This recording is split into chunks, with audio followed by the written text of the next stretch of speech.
श्री सत्यनारायण व्रत कथा का पंचम अध्याय। सूत जी बोले, हे ऋषियों, मैं और भी कथा कहता हूँ, सुनो। प्रजा पालन में लीन तुंगध्वज नाम का एक राजा था। उसने भी भगवान का प्रसाद त्याग कर बहुत दुख पाया। एक समय वन में जाकर वन पशुओं को मार कर बड़ के पेड़ के नीचे आया।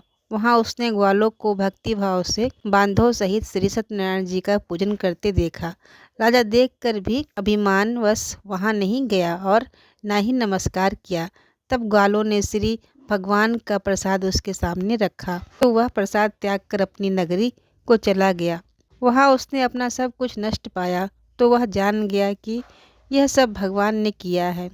तब वह विश्वास कर ग्वालों के समीप गया और विधि पूर्वक पूजन कर प्रसाद खाया तो श्री सत्यनारायण भगवान की कृपा से सब कुछ पहले जैसा ही हो गया।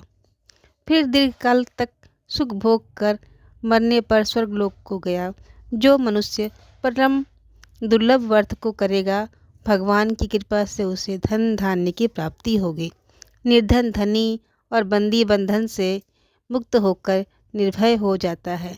संतानहीनों को संतान प्राप्त होता है तथा सब मनोरथ पूर्ण होकर अंत में वैकुंठ धाम को जाता है।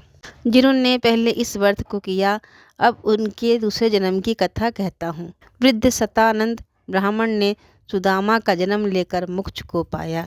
लकड़हारे ने अगले जन्म में निषाद बनकर मोक्ष प्राप्त किया। उल्का मुख नाम का राजा दशरथ होकर वैकुंठ को प्राप्त हुआ।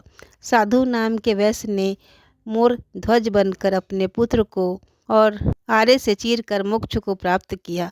महाराज तुंगध्वज ने स्वयंभू होकर भगवान भक्ति युक्त को कर्म कर मोक्ष प्राप्त किया।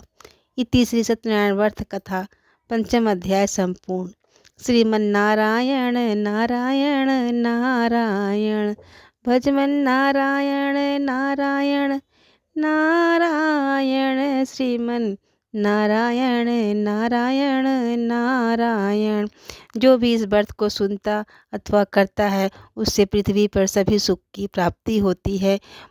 कथा सुनने के पश्चात आप आटे का चूरमा जरूर प्रसाद में चढ़ाइए और सबको बांटिए और भगवान सत्यनारायण की आरती कीजिए। इस तरह से यह सत्यनारायण व्रत कथा संपूर्ण होती है। बोलो श्री सत्यनारायण भगवान की जय।